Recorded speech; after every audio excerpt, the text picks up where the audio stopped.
Hi guys, today I'll show you how to reset the maintenance required soon message in Toyota Camry. Turn ignition on, press the back button, and you guys will have to use these two arrows buttons to navigate through the menu.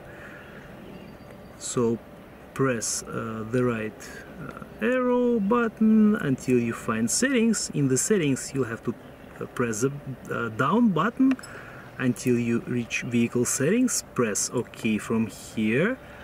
You will find the scheduled maintenance.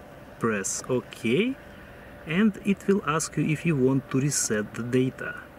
Choose yes, and reset is now complete.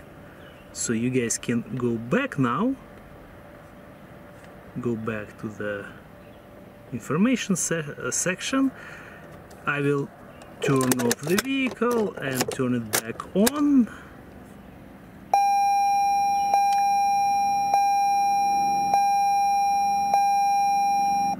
And as you can see, we don't get the maintenance required soon message anymore. Thank you guys for watching. I hope this was helpful.